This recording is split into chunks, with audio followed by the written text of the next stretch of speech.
బంగారం ధరలు చూసి చాలా మంది కొనడానికి ఆలోచిస్తున్నారు. మొన్న అక్షయ తృతీయ రోజు కూడా కొనుగోళ్లు అంత ఆశాజనకంగా లేవని తెలుస్తోంది. మరోపక్క పెళ్లిళ్ల సీజన్ నడుస్తున్నా కూడా బంగారం కొనుగోళ్లు అనుకున్నంతగా లేవని చెప్తున్నారు మార్కెట్ నిపుణులు. ఎప్పుడైతే బంగారం ₹1,00,000కి చేరిందో ఆ రోజు నుండి ధరలు కాస్త తగ్గుతూ వస్తున్నాయి.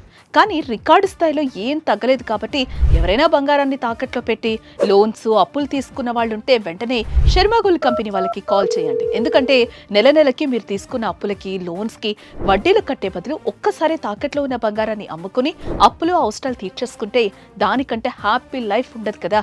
ఏ ప్రపంచంలో గొప్ప సంపన్నుడు ఎవరంటే అప్పులు లేనోళ్లే. సో మీ తాకట్టు బంగారాన్ని విడిపించుకోవాలనుకుంటే శర్మ గోల్డ్ కంపెనీ వాళ్ళకి కాల్ చేస్తే వెంటనే వస్తారు, వివరాలు తెలుసుకుంటారు, తాకట్లో ఉన్న మీ బంగారాన్ని విడిపిస్తారు. ఆ రోజు ఆన్లైన్ ధరకే కొనుగోలు చేస్తారు, మిగిలిన అమౌంట్ ని మీకు ఇచ్చేస్తారు. ఇదంతా జస్ట్ ఒక్క పూట్లో ఫినిష్ చేస్తారు. శర్మ గోల్డ్ కంపెనీ వారి నెంబర్కి కాల్ చేయండి, ఎమర్జెన్సీ నుండి బయటపడండి. శర్మ గోల్డ్ కంపెనీ మీ తాకట్టు బంగారానికి నిజమైన బయ్యర్.